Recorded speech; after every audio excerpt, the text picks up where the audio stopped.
Viewer discretion advised. And the winner is... Limp Bizkit. Limp Bizkit sucks.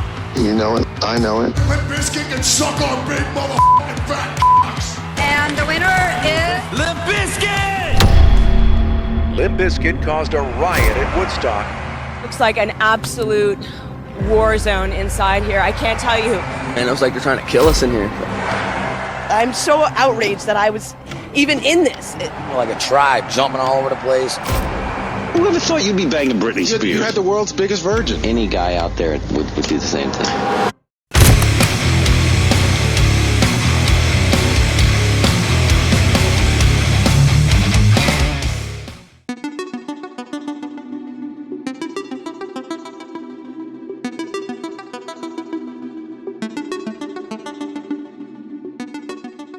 My balls are clean. Around the year 2000, everybody knew who Limp Bizkit was. Not because they wanted to, but because it was forced on them. That's unbelievable. It's like, here. You turned on MTV and Rollin' was playing for the 20th time. You came back later and Fred Durst was still there. Still talking, still selling it. Limp Bizkit was like, just like culturally phenomenal level. At school, kids started wearing the uniform. You know, the red cap and baggy pants. I would feel really uncomfortable if I dressed up because I don't ever dress up. And even if you didn't like them, you knew their songs. They were in the video games you played and always on the radio. Limp Bizkit. Thing is, just before that, rock was losing relevancy. Grunge had just burned out. Alternative rock turned inward and softer. And, Alanis Morissette didn't quite work for angry teenagers. They wanted something that could express all their frustration and pain and anger and bleed with them, but in a cool way. That is where nu metal came in. Korn were the ones who opened the door with a sound that was surprisingly new and, metal. They were brutal, but also unconventionally fascinating. Jonathan Davis didn't even try to look like a traditional rock star. He looked weird, but in a cool way. He had his own mystique. They had their own unique aura that made them look like outsiders, even when they were wildly successful. We also want to thank all our fans out there because it's been a long, hard road for us. Limp Bizkit took their formula and dumbed it down, but I don't mean this in a negative way. Durst didn't look like Davis at all. He didn't come across as some tortured, enigmatic soul. I mean, he looked pretty normal and chill. He could have been any of your friend's older brother, the kind of guy you'd ignore in a parking lot after school. I'm a redneck from the South that wears a hat all the time, that's all. And that was his trick. Korn was fucking wild, man. So beautiful and weird. In a good way, but still weird. You liked it, but you didn't always get it. Limp Bizkit went the opposite direction. They didn't want you to overthink them and be confused. They wanted to feel familiar. Compared to most other rock stars, Durst always presented himself as easy to read, and his lyrics were exactly the same.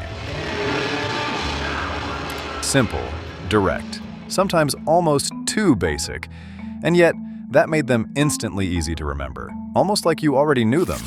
When you're communicating with people, communicate about things in your life that you know are going to touch someone else who you know is feeling it. It's real important to do that. And the songs that I like growing up, what I was getting at, are the songs that I could understand and identify with, and the person was singing about something that me as a human being felt or knew what he was talking about. Around 1995, Durst was working as a tattoo artist in Jacksonville. And when Korn came through town, he offered them free tattoos. But in return, they'd have to listen to his band's demo. Korn liked what they heard, so they took them on tour with them and exposed them to their audience. When Limp Bizkit released their debut album, it didn't immediately top the charts. But it marked a turning point. The album was produced by Ross Robinson, the same guy behind Korn's earlier sound, and you can see his fingerprints all over this. The songs sound primitive, so to speak, and purposefully rough and unpolished, as if the instruments could break apart at any moment. And each band member added to this unsettling feeling. Fred had been going through some relationship disturbances, and as had a couple other members of the band. So there was a lot of fire going on behind the scene, and here they were making an album. So naturally, some of that comes out. Otto's grooves kept the tracks marching forward, while Rivers locked you in with heavy, almost hypnotic bass lines. Borland pushed the whole sound into something more experimental and abrasive, while Lethal infused it with a bit of a hip-hop flavor. And, to his credit, Durst delivered his rawest performance ever. If you take Pollution, for example, his voice sounds like it's on the edge of pure desperation. But, I think our record is a representation of how we're keeping it real. We didn't stick with one style. We made sure that it's a roller coaster ride on that record. We're not locking ourselves into one thing because we're not all about one thing. We love all music, except for country. Interestingly, though, the song that ended up carrying the album was the least serious in the track list. Their cover of George Michael's Faith. $3 Bill, y'all, is the name of the new album from my next guest, and let's hear it for Limp Bizkit. The melody felt familiar, of course, because it was a cover, but Limp Bizkit managed to twist it into something that felt deranged and a bit schizophrenic. And so many bands don't follow this. If you're going to do a cover, it's got to be different and better than the original. You can't just do a cover, because otherwise you become a top 40s band. And here they came up with a version that was quite different.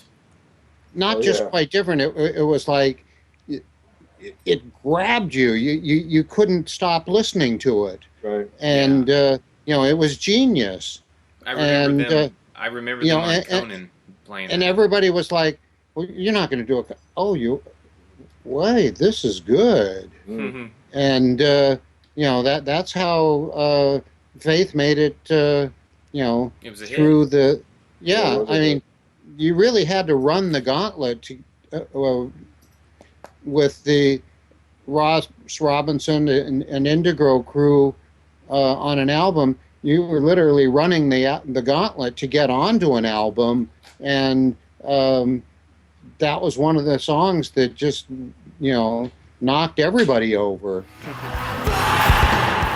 Still, the whole experiment felt a bit tongue-in-cheek. And this element of playfulness, although downplayed at the time, was an essential ingredient of their formula. Even though we were kind of tongue-in-cheek with it and kind of trying to have fun with it, I think a lot of people were taking it very seriously. And so we were sort of surprised. We tried to put humor in a lot of our stuff, and we're not sure the humor translated well. And so we just ran with it, let it happen.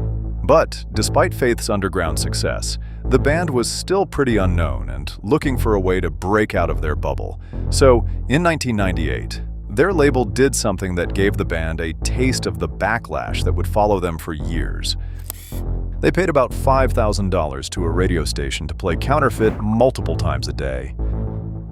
Technically, this wasn't hidden from the public, as the song aired with a disclaimer that made it clear the airtime had been paid for. But, legal or not, this still looked bad. Because while today this might not seem particularly shocking, back then we were all a bit more naive, and most people believed radio stations should have only promoted songs they actually believed in. Still, the track in itself is unironically pretty good. The riff hit hard, Fred sounded mad, and the whole track carried a pissed-off energy that, sometimes it's just what you need. I don't care how much payola you put out, if you don't have something great to back it up, if you don't have something people want to hear, they aren't going to buy it. You can buy your spot on the radio and get away with it, under the table, but unless it's a really great album, people don't go out and buy it. Yeah, but they just listen for the next time that you play it for free. The band has to, of course, have talent and be doing something. But there was already something about them that irritated people beyond the music itself. To some, Fred looked like a poser. So when this payola thing came out, it confirmed the suspicious of the haters who already wanted to dismiss them as a manufactured product. Ironically, the controversy ended up working in their favor. Now, they were the kind of band people argued about, resented, disparaged, but could not completely ignore. This is important, because between the success of Faith and the controversy around the pay-to-play thing, Durst learned the two lessons that would shape the rest of his career. Number one, the more goofy and tongue-in-cheek their tracks were, the more popular they got. Number two, if you want people to talk about your band, well, you gotta piss them off. But marketing gimmicks aside, they toured like maniacs and eventually played Ozfest, which gave them more credibility. Which takes us to June 1999, when Significant Other was released, debuting at #1 on the Billboard chart. Just had a new record come out, Significant Other. Probably hate it, and if you do, f*** you. Looking back, this album is a snapshot in time that perfectly captured the moment nu metal went mainstream. Which was possible because when it came to mixing rap and rock, the band had found a winning formula. I think a lot of bands have tried to mix up stuff. You know, this crossover thing's going on here in the 90s, and I think some bands have done a killer job of it. At the same time, no one's done it like us yet. As I mentioned earlier, their lyrics were often, and still are, heavily criticized. But they were perfect for what the band wanted to achieve. The formula wouldn't have worked the same if the lyrics had been too serious and dramatic instead of campy. But while the band maintained their unseriousness, tracks like Just Like This and Don't Go Off Wandering are actual proof of their talent. The album also featured a bunch of interesting artists like Jonathan Davis, Aaron Lewis, Scott Weiland, or Les Claypool. But the one that had the most impact was Method Man, because it certified their connection to the hip-hop world. The important thing is that they were now one of the biggest names in rock. Nookie was a massive hit. It was the result of the band refining what had already worked. It was tongue-in-cheek, slightly controversial, simple and direct, and absurdly catchy. MTV loved it and helped skyrocket the band's popularity. Break Stuff followed a different path. It didn't rely on airtime to grow, but built its reputation in the real world. In concerts, the reaction was absurd. Case in point, Woodstock '99. There's other videos on this channel that go deeper into the event itself, but for now, the short version is this. First of all, the festival took place on a former Air Force space, so you had a sea of sweaty people getting cooked alive under the sun. To say that there are close quarters here in Tent City is a bit of an understatement. With all the tent stakes and poles sticking out, just walking around can be a challenge. Food prices are outrageous, man. It's unbelievable how much they're charging. $4 for a bottle of water. What else? Just look at some of these prices. $4 for a soda, $4 for juice. It's outrageous, man. Food and water were crazy expensive, and toilets didn't even work. We woke up one morning, there was no damn water for like half a day, man. I mean, everybody was bumming, it was hot as hell.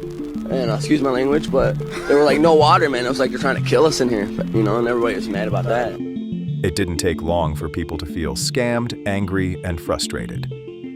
I'm so outraged that I was even in this. I came here to watch music.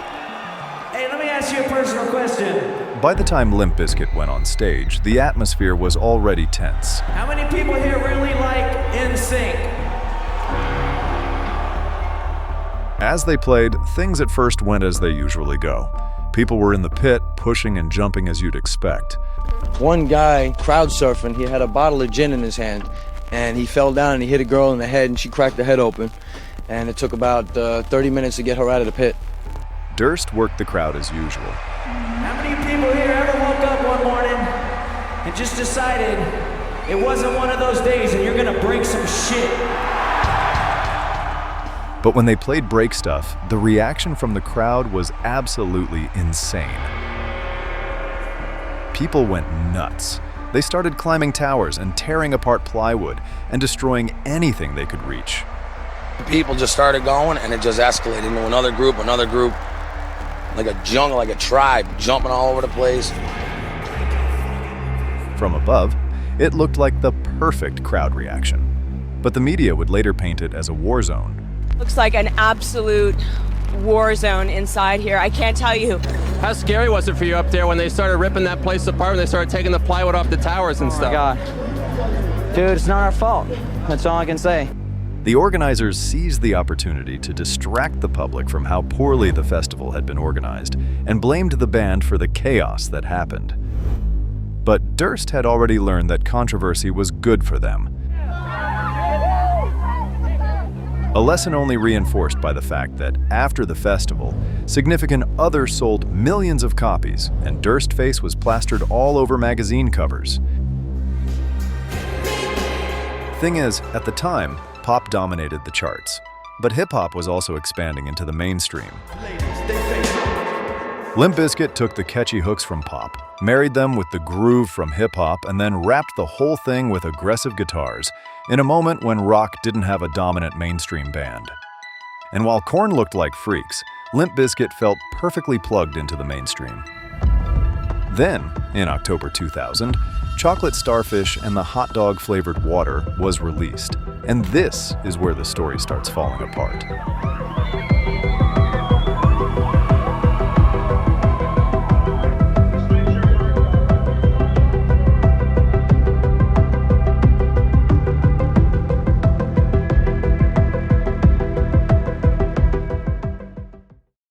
When Limp Bizkit dropped Chocolate Starfish and the hot dog flavored water, the album sold 1 million copies in its first week. We had heard that I'd known the program had sold like a biggest rock record in the first week, like a 900-something thousand records. And when they told us we sold 1,100,000, and it was kind of a weird thing. We're like, oh, that's pretty cool, but we don't know how it happened. Those numbers shifted their position in the industry. They were not just one of the biggest bands in rock. They had turned into one of the biggest acts in music, period. At the same time, a narrative started to build around the band. A lot of people believed Borland was the one to credit for their success. His riffs were unpredictable, his tone unusual, and visually he stood out in a way that made the rest of the group seem almost secondary. Compared to other guitarists in the genre, he had a level of creativity that people didn't expect from nu metal. Over time, this turned into a consensus that he was the only talented musician in a band of posers. But that version of the band was always inaccurate, because what made Limp Bizkit work wasn't just one standout element. Otto's drumming, for example, never got much attention, but it was doing a lot of heavy lifting. He came from jazz, originally, and had a strong sense of groove. And those small details, ghost notes, little accents, kept the beats moving so they didn't feel flat, even when the riffs repeated. Rivers did something similar on bass. He wasn't just following the guitar, he was reinforcing the rhythm, adding structure with clean lines that synced perfectly with Otto. Something that ultimately made the whole band sound more controlled and organic, rather than purely chaotic. Lethal is another piece people tend to ignore, but his scratches, textures, background elements filled the gaps, connected sections, and gave their tracks a stronger sense of fullness and completion. If you take that away, a lot of their songs lose depth immediately. And then there's Durst, the easiest target. His lyrics, delivery, and attitude, all of it got criticized. And still, he could switch between rapping, singing, and shouting without the song falling apart. And his voice had a unique personality you couldn't miss. You heard it once, you knew exactly who it was. That kind of identity is rare, whether people want to admit it or not. Because if you zoom out, a lot of bands with just as much musical ability were very forgettable. And a lot of bands out there had strong players, clever riffs, better lyrics, and solid songwriting, but they didn't have a frontman who could hold attention like Durst could. Whether people like him or not, he gave the band an identity that was simply unmistakable. All of this came together on Chocolate Starfish. The album was, in many ways, compulsively listenable. The sound felt bigger, and the production was impeccable. But most importantly, it wasn't an album to analyze. It was simply stupidly fun. My generation leaned fully into repetition and aggression, not as a limit, but as a deliberate choice. The structure was simple, the hook stuck, and the energy never dropped. It didn't try to reinvent the formula, it reinforced it. Take a Look Around showed a different side of that same instinct. By reworking the Mission Impossible theme into a heavy riff, they took something we were all kind of familiar with, but made it sound new. In a way, they followed the same formula that had worked with Faith. We were asked to do a theme song for Mission Impossible, and we were like, that sounds pretty cool, you know, but we heard some other bands' versions, and all they did was do the same original Mission Impossible theme and like just redo it, you know. And so we were like, let's make a real song out of it. And so we went in the studio one day and wrote it and recorded everything in a day, sent it to Tom Cruise, and he really liked it. At the same time, being associated with such a huge Hollywood franchise helped the band reach audiences that had nothing to do with nu metal. And at this point, their popularity had reached absurd levels. But on this album, there were also moments where they tried some different things. Hold On with Scott Weiland is one of the best examples. An underrated track that leaned into a more melodic sound, with hints of a Led Zeppelin aftertaste. But it was Roland that finalized their invasion. This one was literally everywhere. You didn't have to search it, it always found you first. But here's the paradox. The first listen is exciting. The 10th, familiar. The 20th starts to get on your nerves. And Limp Bizkit was getting on a lot of people's nerves. We're bitchy because Limp Bizkit's doing better than we are. At the same time, a lot of bands were now borrowing heavy riffs and hip-hop grooves from their formula. Bands like Stained or Papa Roach and others were breaking through with similar sounds. And slowly, what was once new was getting boring. Durst also started showing up in places that had nothing to do with rock. The clearest example was his rumored affair with Britney Spears, who at the time was one of the biggest pop stars on the planet. Durst claimed they had been romantically involved, while Spears later brushed it off. I'm the guy that'll never escape the public encounter of, hey, are you Fred Durst? Awesome.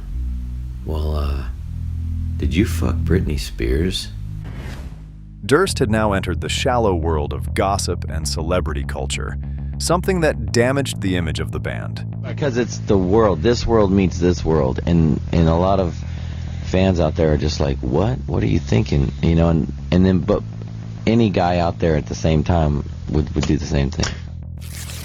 Mind your own fucking business. If you don't like it, you know, get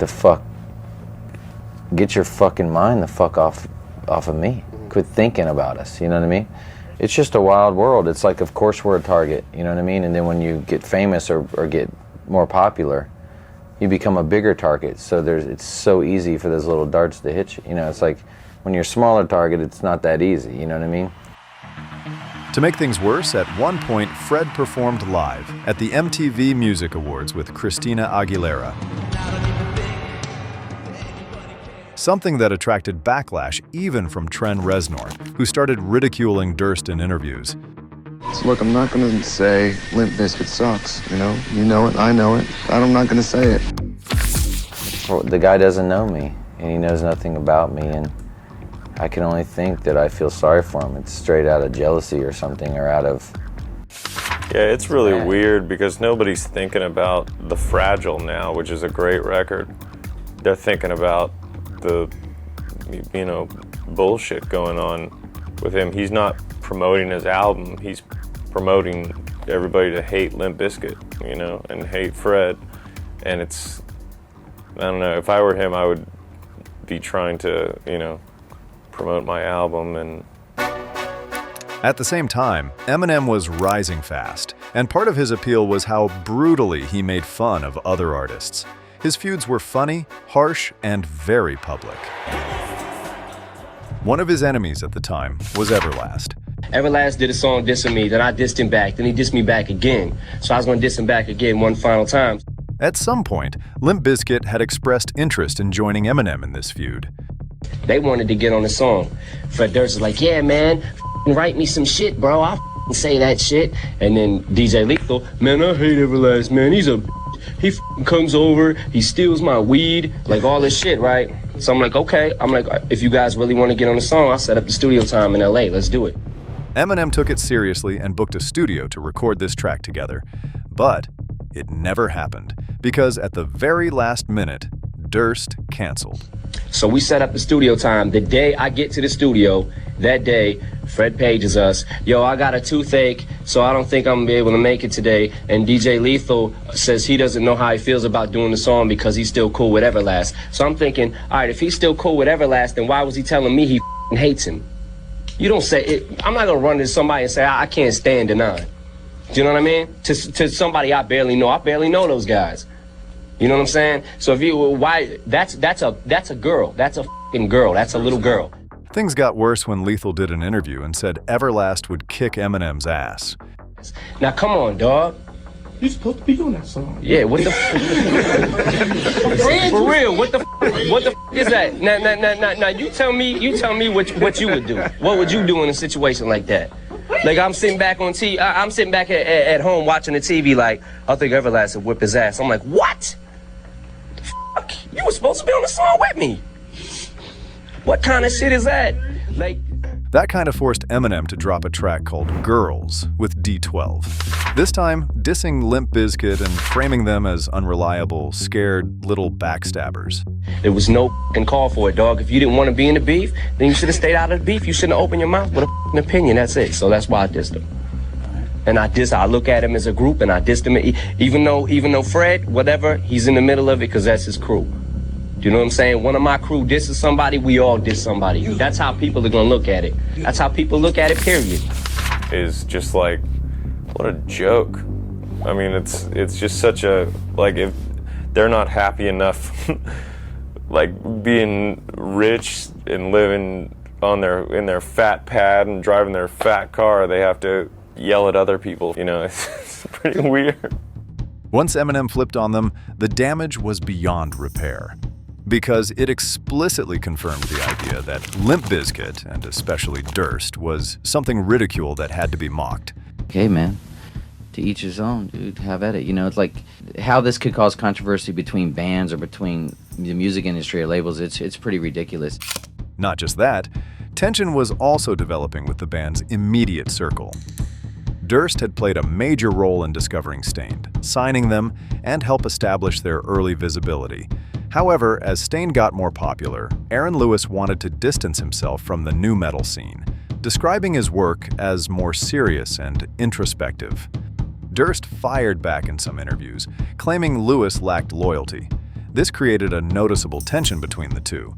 We should also mention that Durst also had some beef with Scott Stapp from Creed.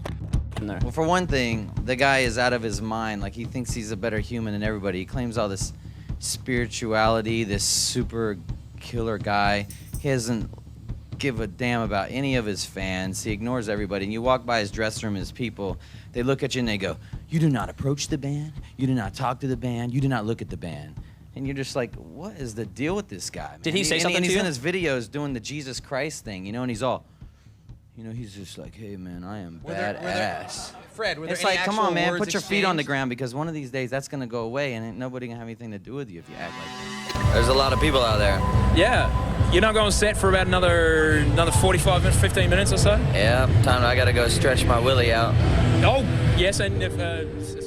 Then, an unfortunate and dramatic event added a more serious blow to the band's image. In January 2001, at the Big Day Out Festival in Australia, a teenage fan died after being crushed by the crowd during the band's performance. She was 16 years old. Her name was Jessica McKellich, and she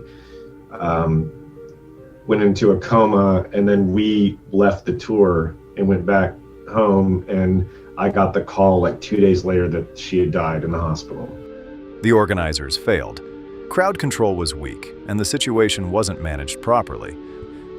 But instead of taking accountability, the organizers and the media put the blame on the band.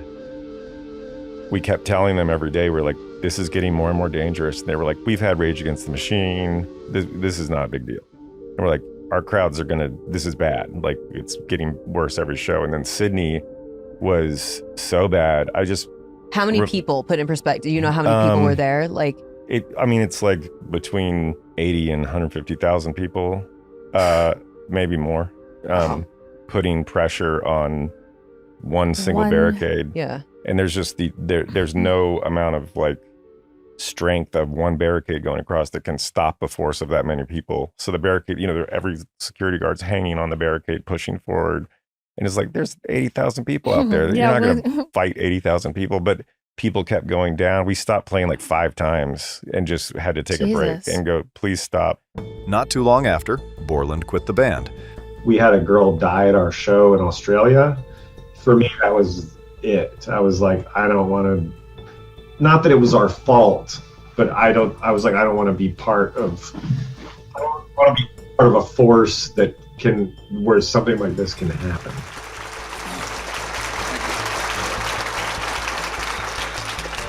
Ladies and gentlemen, this is a difficult moment for America. This was also the year 9/11 happened. People needed space to grieve, needed reassurance, needed comfort. So the tone of mainstream entertainment started to shift and to be safer. By contrast, Limp Bizkit frat boy attitude and aggressive sounds started to really feel like they had overstayed their welcome.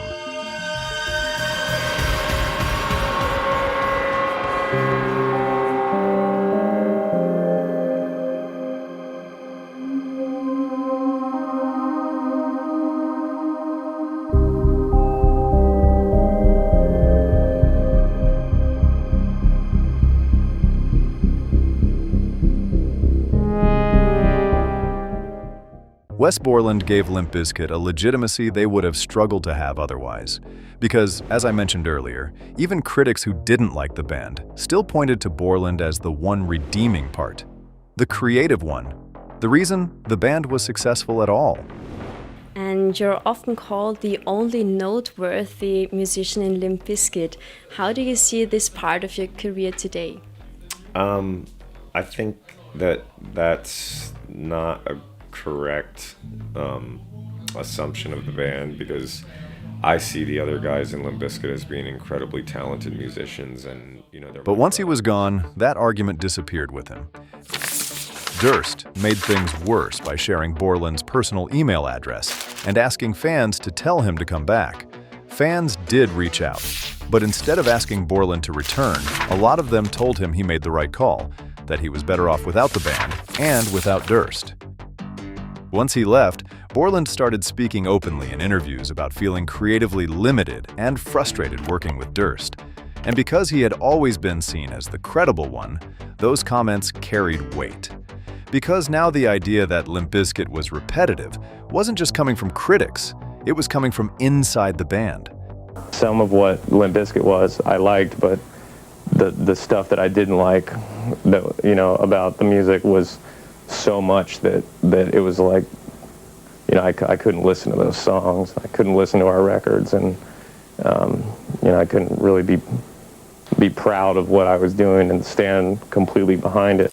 In 2002, Durst announced an open call for a new guitarist and organized live auditions, inviting players to perform in front of him instead of managing the search behind closed doors. Happened to Limp Bizkit. Now here is a huge rock band that has scored back-to-back #1 albums in the recent past, but their future not so certain now that Wes Borland has left the band. Hey, but you know how unpredictable Fred Durst is. I mean, Very you could true. never count him out. He's always had an interesting approach when it came to his career, and even now he's going on tour to find a replacement for Wes, and you never know who it could be. It might be me, it might be you, or even might be a neighbor from next door. Most bands handle this privately, protect the process, and control the outcome. Durst did the opposite. Initially, this created interest. Guitarists showed up, fans followed along, and the whole thing started to feel less like a hiring process and more like a reality show. We are here on the 14th stop of the 22 city Put Your Guitar Where Your Mouth Is nationwide search for a replacement to Wes Borland. And as you can see, when one of the biggest bands in the world takes out an ad that said guitarists needed, there is no shortage of applicants. But the more visible the process became, the more it invited scrutiny, and the harder it became for the band to control how things were being interpreted. Auditioning players were reportedly asked to sign agreements giving the band ownership over anything they played. Riffs, ideas, anything could be taken and used. To some, this was perceived as somewhat predatory, and at the same time, there were growing suspicions that the whole operation was simply a marketing gimmick, orchestrated to keep fans invested in the band. And while controversy had initially been a key ingredient in the band's success, by this point, it was only damaging their credibility and hurting the trust with their fans. But eventually, they found their guy, Mike Smith, a relatively unknown player at the time, who had previously been part of a band called Snot. Unlike Borland, Smith didn't arrive with a strong visual identity or a distinctive style, and he wasn't introduced as a step forward for the band. He was simply a replacement. What made it worse was how the band had handled the search. Because by turning the process into a public event, Limp Bizkit created a situation where fans convinced themselves they could have been that guy. Smith wasn't just compared to Borland. He was compared to every version of that role people had built in their heads. Every fan who picked up a guitar and thought they could do it better, or at least differently. And so, Smith didn't step into a band. He kinda stepped into a trap.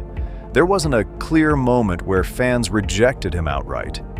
It was quieter than that, more like a lack of excitement mixed with a sense of disappointment.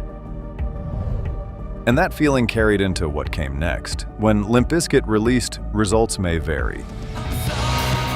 Instead of doubling down on what worked or clearly evolving it, the album felt uncertain. Significant Other and Chocolate Starfish had a clear direction, and this one didn't. The band moved away from the formula that made them successful, but hadn't found a new one yet. The clearest example is Behind Blue Eyes, a cover of The Who. It became one of the album's biggest hits, but unlike Faith or the Mission Impossible theme, this didn't feel like a reinterpretation. Instead, it felt like they were stepping into someone else's space, and for the first time, Limp Bizkit didn't feel in control anymore. At the same time, a different kind of rock bands was starting to climb the charts. For now, please give it up for our pals, The Strokes. The Strokes arrived with songs that felt tight, detached, and efficient, interlocking guitars, minimal arrangements, and a kind of careless confidence that felt real. Their biggest selling point wasn't that they tried to be revolutionary, but that they sounded controlled and self-assured at a time when mainstream rock felt bloated and overdone. The White Stripes triggered a similar reaction, but from a different angle.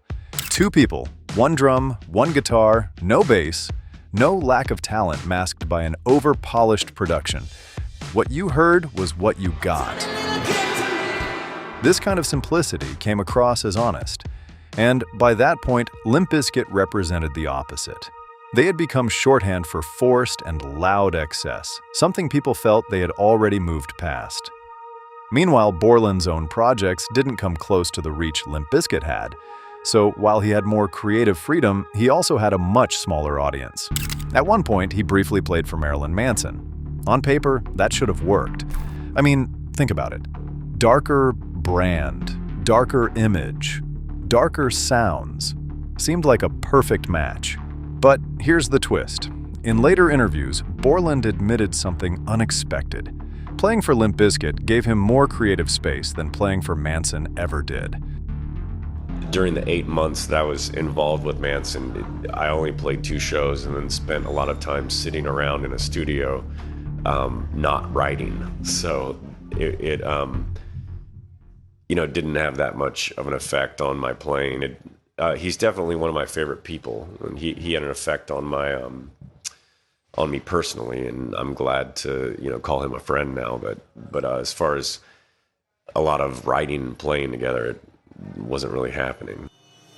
Durst, the guy people love to hate, actually gave Borland the freedom to be himself. What's cool is I have a lot of artistic freedom in Limp Bizkit, as far as like being able to paint myself and writing the music and working with these guys that have a very good good collaboration level with, to where it's sort of like many brains becoming one in Limp Bizkit, and it's a different kind of creative process. Meanwhile, back in the band, the situation wasn't improving. Mike Smith wasn't the answer. So in 2004, Borland returned to the band, and shortly after, Limp Bizkit released The Unquestionable Truth. That was the time where there was no cohesion. We didn't go on tour before we wrote a record. We just tried to make a record, and everyone had a different idea of what it would be. The album was darker, political, and less polished than their previous stuff. It sounded like a band trying to strip everything back and rebrand itself as more serious. But by then, the issue wasn't just what the band sounded like. It was what people believed Limp Bizkit was. And people had already made up their minds. Not long after, perhaps frustrated with the poor reception the album got, Borland quit again. But now the problem for Durst wasn't finding another guitarist. It was whether Limp Bizkit could still exist at all.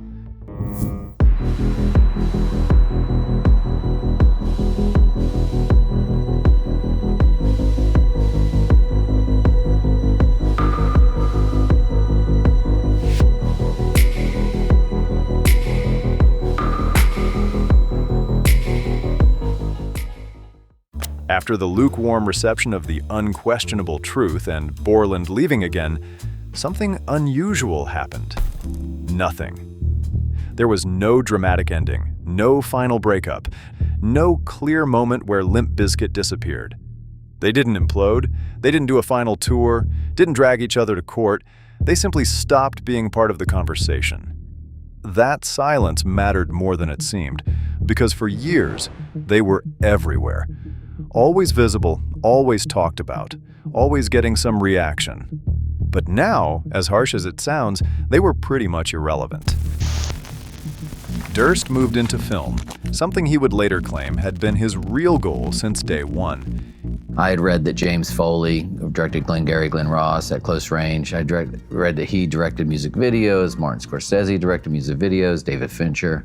And so I said, man, I'll put together a band, direct the music video, and go to Hollywood and start making movies. And that's not how it happened.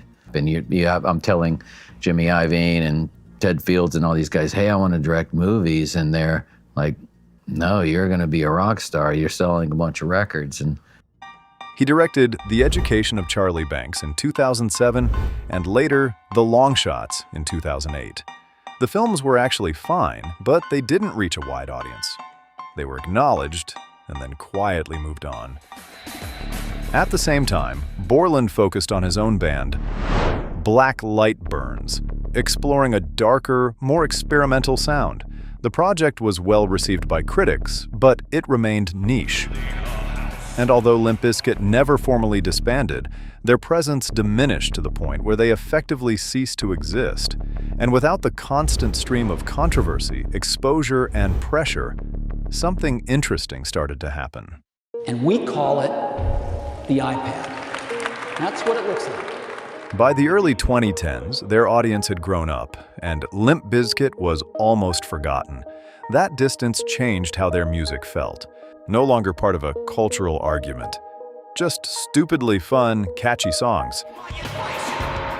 That created space. Holy macaroni! At first, that space was filled with irony. For many, their albums became a guilty pleasure. And that mattered. Because irony lowers the stakes. It lets people engage without committing. A way to listen without having to defend it. But once you're listening again, even ironically, you're still listening. And that's where it shifts. Over time, the irony fades. What starts as distance turns into recognition. That became even more visible when Borland rejoined the band and they started touring again, especially outside the United States. It's also important to contextualize how in Europe, the backlash never hit in the same way. So when the band started touring again, they kept drawing crowds, headlining festivals outside the US, and maintaining a level of demand that didn't match the narrative of decline. We've been back together and have been on tour in Europe a lot and in Asia. Oh shit. Truth is, Limp Bizkit being hated wasn't a universal truth. It was contextual. In some places, the band hadn't fallen off. And over time, that consistency started to change the story. It's just one of those days. Because when a band keeps showing up, keeps performing, keeps getting a reaction, it challenges the idea that they only worked in a specific moment. It suggests that something about what they built still works. And in 2011, they released Gold Cobra, an album that didn't try to reinvent anything and went straight back to the formula that made them successful in the first place. It wasn't a massive comeback, and it didn't put them back at the center of the mainstream, but it didn't need to.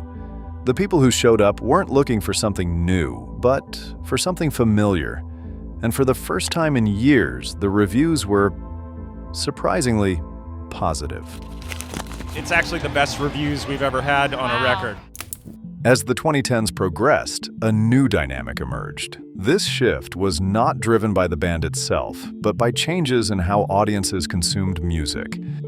Short-form content, algorithm-driven discovery, and viral distribution helped songs from the late 1990s and early 2000s to resurface. Tracks such as Break Stuff and Rollin' proved highly adaptable to these formats due to their immediacy and structural simplicity. This process functioned less as a comeback and more as a reintroduction, which takes us to Lollapalooza in 2021, when Durst presented a version of himself that openly acknowledged the passage of time. Rather than going on stage dressed as Durst, he performed his set with a white wig and dressed like an old man. And the internet loved it. For the first time, people weren't laughing at him. They were laughing with him. This marked the moment when the band's relationship with the public officially changed. The tension was gone. What replaced it was something looser, more accepting and self-aware. The band hadn't been rebranded, but recontextualized. And by the time they dropped Still Sucks, the perception around them had shifted significantly. The album arrived almost unexpectedly. The tone was self-aware. It sounded like a band happy to be exactly what it was. A band that outlived the haters and continues to tour, continues to draw crowds, continues to generate the same energy, but without the pressure to prove anything. And what's easy to overlook is how much of that continuity came from the people who stayed. Because while the drama was always around Durst, and while Borland's departures defined the band's most visible fractures, the core underneath had remained surprisingly stable for years. The rhythm section, the foundation of the band, had carried through all of it, quietly holding together something that, more than once, looked like it was broken beyond repair. All of this makes one thing clear. It's incredibly rare for a 90s nu metal band to still be headlining festivals decades later, with its original lineup still intact. That alone says something about the people behind it, which makes what happened next even more tragic. In October 2025, Sam Rivers was found unresponsive in his home in Florida. Emergency services were called, but he could not be revived. The exact cause was never fully clarified. Years earlier, he had faced serious health issues tied to alcohol-related liver disease. At one point, doctors told him he wouldn't survive if he didn't change, so he did. He got sober, underwent a liver transplant, and kept going, which makes his passing harder to process. There were details, fragments, speculation, rumors of cancer, but none of that really changes the outcome. What feels unreal is how suddenly it happened, because just weeks earlier he had still been on stage.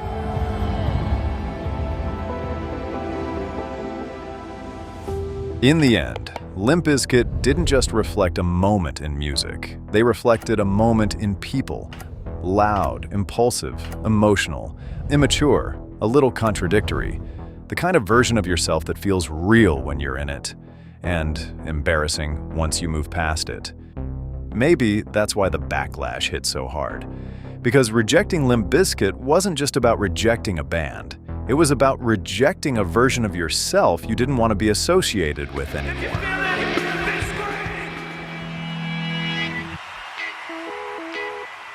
But time creates distance, and distance softens things. What once felt cringe starts to feel familiar again, and eventually the embarrassment fades, and you can finally embrace the part of yourself that was always a little more tongue-in-cheek than what people understood.